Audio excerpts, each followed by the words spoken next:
Welcome to another adventure. Before the video starts, remember to leave a like and subscribe. Now, enjoy the video.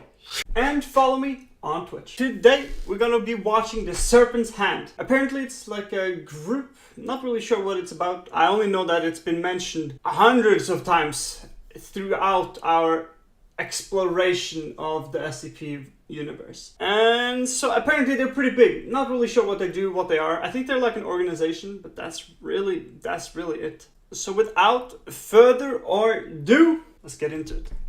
The Serpent's Hand. From human rights activists to civil rights activists to animal rights activists, our world is filled with people fighting and advocating for the rights of all sorts of things. It stands to reason, then, that in a world such as the SCP universe, filled with anomalies, there are going to be individuals fighting for the rights of the anomalous. These people are known as the Serpent's Hand. Ultimately, the Serpent's Hand would like to see all of the anomalies that they deem to be non-dangerous out free, with the public fully aware of their existence. Oh, okay. And so this puts them at odds against groups like the Foundation and the GOC. Like many things in the SCP universe, the operations of the Serpent's Hand are fairly mysterious, but let's look at some of their beliefs and the work they've done. That's fascinating. One of the few things we can say for certain about the Serpent's Hand, aside from their goal, is that they possess access to an extra-dimensional space known as the Wanderer's Library. Ooh.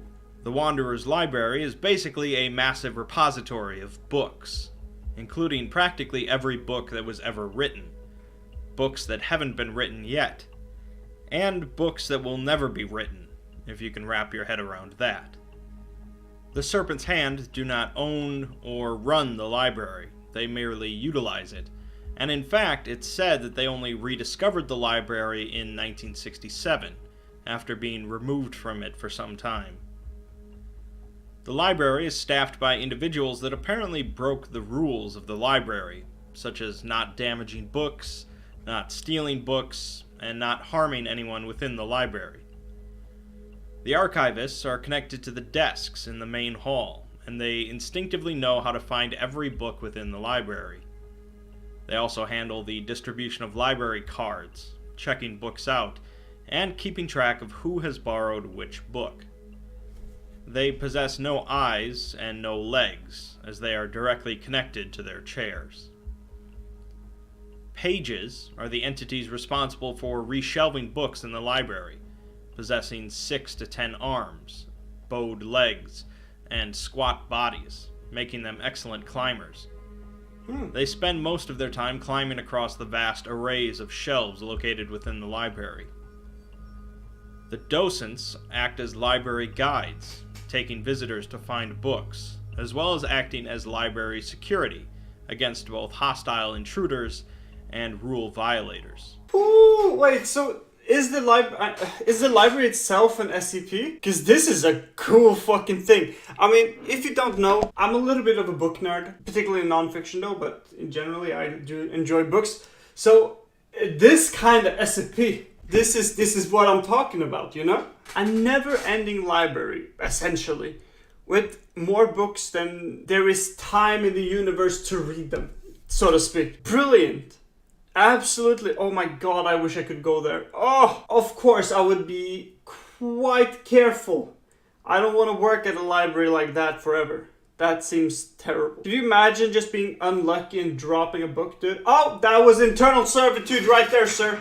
Hey, sir, you damaged that book right there. It's eternal servitude for you, sir.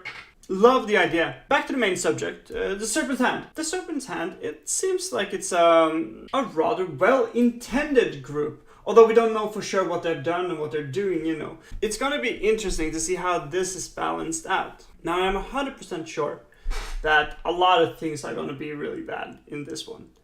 There's never a group really in the SCP universe that has done nothing wrong and is all kind, all gentle, without its downsides. The Foundation is more like, let's keep it a secret, let's contain it. While the Serpent's Hand seems to be the opposite. They try to inform the individuals of this world that this exists. These anomalous creatures, items, they exist. Now, I'm not really sure which one I think is the best approach.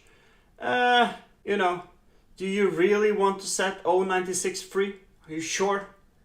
You sure you want to let that guy just walk around in New York City? So I'm a little bit indifferent, but let's listen to their arguments and their story, and maybe we'll find out something. They have no mouths, and their left hand is replaced with a chain connected to an ever-burning lantern. The library is apparently entered through the use of multi-dimensional portals called ways, although their nature and number is pretty much unknown. Many entities utilize the library for various purposes, and the Serpent's Hand use it as a base of operations and general meeting place. Ooh. Unlike many other groups within the SCP universe, the Serpent's Hand don't have a strict hierarchy or organization process. They function as more of a loose political movement than a proper organization, and so the group seems to be divided into a number of different smaller factions with differing ideologies and methods. All it takes to be a part of the Serpent's Hand is to simply consider yourself one of the Serpent's Hand. Oh. There's likely no central leader to the entire group, merely leaders of different cells and factions. An individual known as M is one of them, as well as another that goes by the initials LS.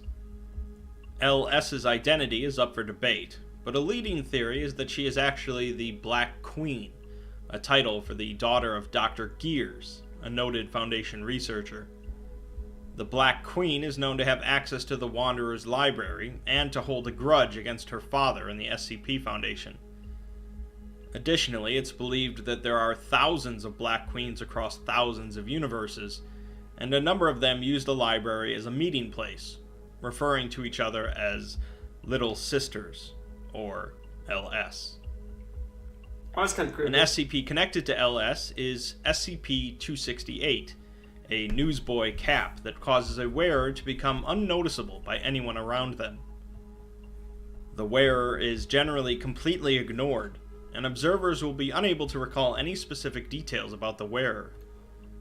If the wearer speaks or interacts physically with an observer, they will be noticed, but soon forgotten again. The effects seem to build upon a wearer, and if they wear it long enough, the effects strengthen and even linger after removing the hat. 268 was used in field operations by some Foundation agents, but after a while, everyone at the Foundation forgot the agent existed. Yeah, that's problematic. Could you imagine using a hat that makes everybody forget you? I would so use this hat, because sometimes, dude, I just want to be fucking unnoticed. But the problem is, it's the lingering effect, you know? It seems to be that other people that were in contact with you, that did know you, started to forget you. I'm just imagining, like, using this hat thinking everything is cool, but then people like your parents starts to forget you. And that's not that cool. That's a little bit I think that's an important side effect though. You know what I mean? Like, if you're gonna have something that's this powerful, that lets you go unnoticed, it should be some rather equally interesting but bad effects. That being said, it's certainly a useful anomaly for someone trying to go into places they don't belong. Unfortunately, the Foundation no longer possesses the SCP, as one day they discovered it missing, a note in its place reading, "Thanks, I needed my hat back. LS." There was also a label on the hat reading, "The garden is the Serpent's place," connecting it to the Serpent's Hand. The Serpent's Hand don't exactly get along with most of the other paranormal groups acting in the SCP universe. They clash the most with the Global Occult Coalition, which they refer to as the Book Burners, due to the GOC's general policy of destroying the anomalous. The GOC have apparently launched at least one raid on the Wanderer's library, destroying part of it, and the GOC considers every Serpent's Hand member to be a high-level threat. The Serpent's Hand get along a little better with the SCP Foundation, which they refer to as the Jailers, although that's not saying much. The Serpent's Hand are fundamentally against the Foundation's policy of secrecy, and definitely object to their treatment and containment of harmless anomalies, but they do acknowledge that not every anomaly should be free. Oh, so they're kind of logical. They get along fairly well with Marshall, Carter, and Dark, the merchants, due to their willingness to obtain anomalies from both the Foundation and the GOC for the right price. That being said, they are still wary of them, as MC&D rarely make fair bargains. The Serpent's Hand are more fascinated by the Church of the Broken God than anything else, but they are against the Chaos Insurgency, who they call the Madmen, due to the damage they've done to the library and their general hostility. The Serpent's Hand generally believes that humanity is better off with full knowledge of the anomalous, so that they can better protect themselves from danger. It's not their stance that every anomaly should be left free and out in the open, so their beliefs are a bit more nuanced than, say, the GOC. I like these people a lot, dude. This is, honestly, I'm not gonna lie. If I were to join any group, I might have joined the Serpent's Hand, dude. I'm not gonna lie, dude. I like that. You know, and I like that their views are kind of nuanced. So, you know, you're not, what should we say, struck to believe only one thing that the headmaster says is reality, right? Because I hate that shit. So it's a little bit nice. And they also seem to understand that, you know, some SCPs were just not meant to be out in the open for... It just wouldn't work well. I like that they admit that, because then it's like, okay, dude. Like, they're reasonable.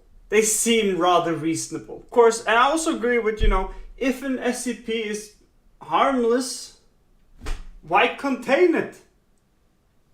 I'm just saying, like, if it's actually harmless, it has no negative consequences of this world, why store it? Why contain it? But this is where it takes a little bit of a turn, where I'm not sure I agree or not. The transparency between the public and the knowledge of the anomalous. I'm not really sure what to make of that. You don't want the wrong people to know certain things. Intelligent, malicious, psychopathic individuals, that these things exist and they get their hands on some. That's not too good. It might be just better to leave it into the unknown.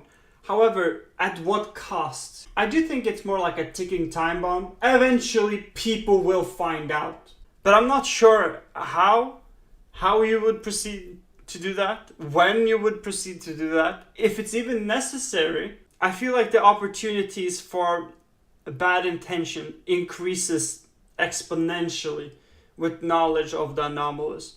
So I would probably think that it's smartest, currently, it's my understanding that it would be the smartest to keep it on the down low. In fact, there are cases where the Serpent's Hand have actually destroyed dangerous anomalies. SCP-407 was a song in an unidentified language sung by what seemed to be humans. Listeners of the song described it as soothing and beautiful, but while playing, 407 caused rapid cell generation in any life forms nearby. During the first minute, this only causes the subject to become much healthier, curing scarring, wounds, chronic diseases, brain and spinal cord injuries, and more. During the second and third minutes, subjects begin experiencing unnecessary, unrestrained cell growth, as tumors and fat deposits begin covering their body. During the fourth minute, increased bacterial and fungal growth occurs, creating respiratory and digestive problems. Past 5 minutes, trace elements of plants or fungus, as well as any animal life present, begin to grow and replicate uncontrollably, often shaping into new organisms. Cool. Essentially, listening to the song causes life forms to erupt into plants and fungi, as well as new insect and animal life forms. Just quick one. Is this related to sarcasm in any matter or form? I'm just curious, because that would be really cool if it is. But I guess it's not that, it doesn't talk about being very like fleshy, but it is like mutative and biological anomalies and stuff like that, you know? The kind of our jam, if you will. So just a quick question, is this related to sarcasm in any manner? Eventually, everything breaks down into a type of mold. The individual known as LS broke into Site-19 one day while wearing SCP-268, simply by walking in. LS seemingly broke in to utilize SCP-914 for an unknown purpose, but also managed to delete SCP-407 completely from the Foundation system. LS also left a note near SCP-914, and so I'll read it in its entirety to give some insight to the Serpent's hand. Dear Sirs of the Foundation, behind guns and protocol you hide, desperately chaining the ineffable, yourselves stuck within your own self-wrought, pitiful cages of fear and ignorance. You think yourselves the shepherd guarding the flocks of the unwise over the night, but you are so shaken by doubt and fear that in your bewildered arrogance you would vainly seek to chain the sun itself unto the heavens to hold back the daily night. The delivering angels themselves you contain with 3 digits and 4 walls. Do you not see the blindness with which you walk and swing your blade? On the final day would you have us contain Black Surtur himself with measures and science, and condemn ourselves to rotten stagnancy as you hold back his pure cleansing fires? I do not ask you not to act, but act with enlightenment and heart. Neither should one be seduced by the dark, nor blinded by the light, but walk firmly in the twilight and gaze unto all realms. Walk the world of fire with bare feet, and you will find yourself without the scars you never knew you had. I leave you with one final truth. The garden is the Serpent's place. The divinities of fear and order who come to walk in the cool evening air are only visitors. Do not fail to see the evil hiding in the light, nor the aromatic beauty of the palest flower of darkness. Signed sincerely, LS. P.S. You'll thank me for deleting what you call 407. Due to the fragmented nature of the Serpent's Hand, it can be difficult to definitively state the group's purpose and methods. I can see that. Some factions of the Serpent's Hand are willing to work with the Foundation sometimes, while other groups are radical enough to cause end-of-the-world scenarios. Some of them are willing to destroy dangerous anomalies, while many others in the group are anomalies themselves. Oh, really? In general, though, the spread of knowledge of the paranormal is either their most important goal, or at least secrecy is of no concern of theirs, fully willing to expose the paranormal to the public. Some care more about the unfortunate treatment of harmless, sapient anomalies, and risk their lives in attempts to free them. Perhaps the world at large would indeed be better off knowing about the anomalous. Or perhaps the world would plunge into chaos. Either way, the members of the Serpent's Hand are determined to spread the word. That's a fascinating group. It's kind of like anomalous sapient rights activists. I mean, honestly, I probably would be a part of the Serpent's Hand just to get access to the library, I'm not gonna lie. Dude, SCP-407, that sounds like such an interesting SCP. Music that makes you mutate, dog? First it heals you, and then it makes you mutate. But does that mean that if I keep hurting myself, that I will just keep regenerating the wound that is open instead of turning into, you know, some type of little nightmare creation? But that's fascinating. That's really, really cool. Did you guys enjoy it?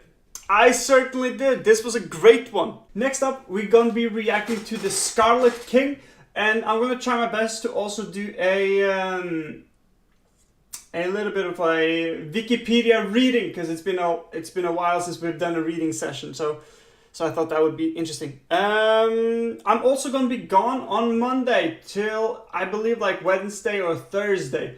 I have prepared some videos, so there are gonna be some videos posted. I'm gonna visit some family down south. Gonna be gone for a couple days. You probably won't notice that much, but it means that there will be no streaming on Monday. There will be no Monday reaction. But that's really it. Thank you guys. Hope you enjoyed this video. Please leave a like, subscribe, and I'll see you guys in the next one. Peace.